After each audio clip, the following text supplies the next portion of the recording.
لاہور کے ایک معروف علاقے میں رہنے والا حمزہ اپنی زندگی سے بے حد مایوس تھا۔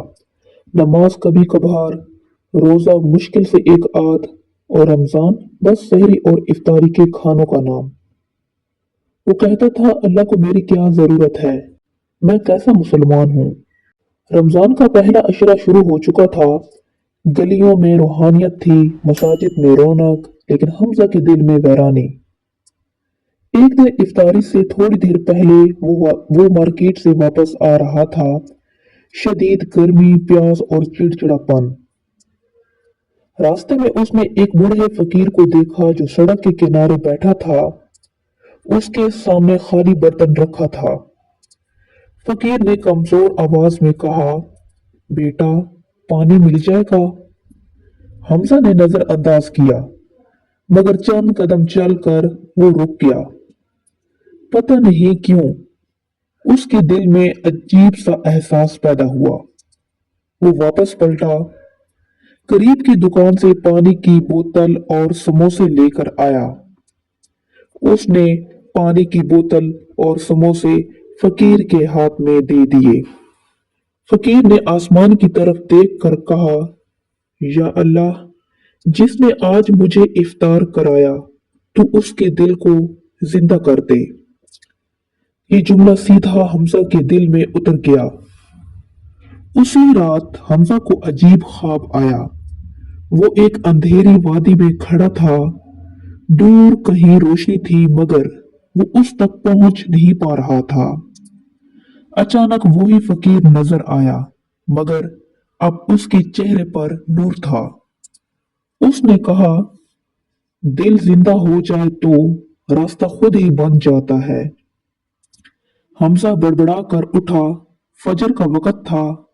پہلی بار اس نے بغیر الارم کے وضو کیا۔ مسجد گیا۔ امام صاحب سورۃ المزمل کی آیت پڑھ رہے تھے، جس کا ترجمہ تھا، اے میرے بندوں، جنہوں نے اپنی جانوں پر زیادتی کی، اللہ کی رحمت سے نا امید نہ ہو۔ حمزہ کی آنکھوں سے آنسو بہنے لگے۔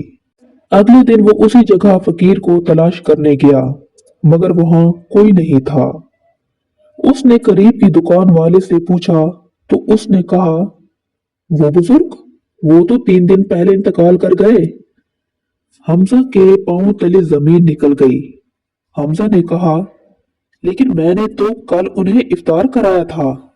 دکاندار حیران رہ گیا، بھائی کل تو وہاں کوئی نہیں تھا۔ رمضان کا آخری عشرہ آیا۔ حمزہ اب روزے دار تھا، نمازی تھا، تراویح میں سب سے آگے کھڑا ہوتا۔ وہ ہر روز کسی نہ کسی غریب کو افطار کراتا اور کہتا، مجھے نہیں معلوم وہ فقیر کون تھا، مگر اس نے مجھے زندہ کر دیا۔ عید کی رات وہ تنہا بیٹھا آسمان کو دیکھ رہا تھا۔ ہلکی سی ہوا چلی، دل میں سکون اتر آیا۔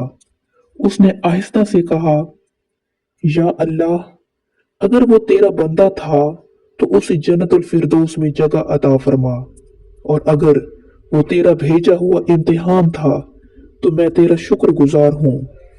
رمضان صرف بھوک اور پیاس کا نام نہیں، یہ مردہ دلوں کو زندہ کرنے کا مہینہ ہے۔ کبھی کبھی ایک چھوٹا سا عمل اللہ کے ہاں اتنا بڑا ہو جاتا ہے کہ وہ آپ کی پوری زندگی بدل دیتا ہے۔ اللہ پاک ہمیں اس ماہ رمضان کی اور آنے والے تمام ماہ رمضانوں کے سارے روزے رکھنے کی توفیق عطا فرمائے۔